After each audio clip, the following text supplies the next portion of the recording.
Hi, I'm Indira, capacity architect and the creator of Untrap Your Story. So, what happens when grief, shock, and opinion collide online? Well, when Charlie Kirk was shot recently, social media exploded.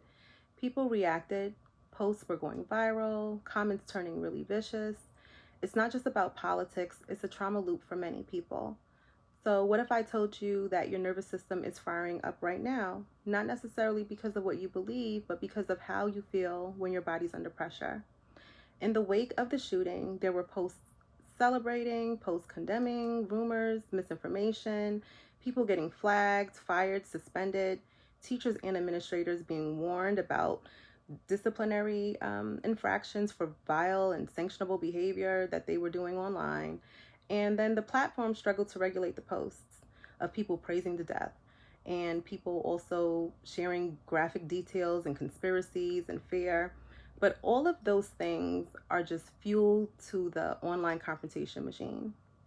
Whether it's like views, notifications, clicks, it's all clickbait, right? So, underneath all of those things, what do you think is really happening behind the scenes in our bodies?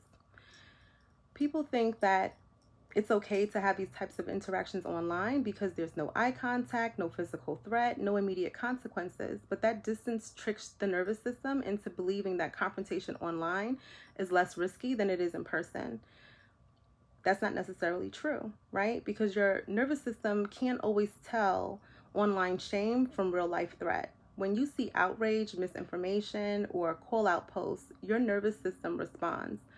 Cortisol and adrenaline, they drive into defense. So you begin to lash out whether you realize it or not. So here's the trap. The belief is if I shout louder, I'll be heard, I'll be safe. But shouting louder often triggers someone else's defense, more likely to cause more outrage, and then more back and forth. And then it begins to escalate the loop. So staying in that loop keeps your nervous system in fight or flight mode, and then more anxiety starts to build up. There's less clarity, more exhaustion. So, of course, I'm going to talk about my TRAP framework, right? So, this is how we're going to use it. First, TRAP, T.R.A.P. It's the trigger, right? So, we notice when you're about to post something driven by fear or anger. The R stands for reflect. Ask yourself, am I trying to protect something or someone? Am I just reacting to survive, or is this out of a habit, right? The A stands for anchor. So start to ground yourself in the present. Take deep breaths, step away from the screen, touch something that's real, and remind yourself that you are safe in this moment. And then P stands for practice. So choose to respond rather than react. Maybe you can do a compost. Maybe you can do just take like a moment of silence. Maybe you can send a message that's private to yourself or to someone else who you can trust. It's really important that we're not, I think, as like a human race celebrating the death of other people.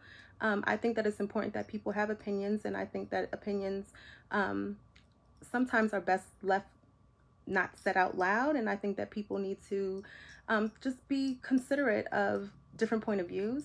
And so I really hope that this has been helpful.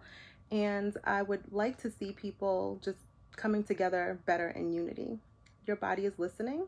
I hope that you are too. Until next time.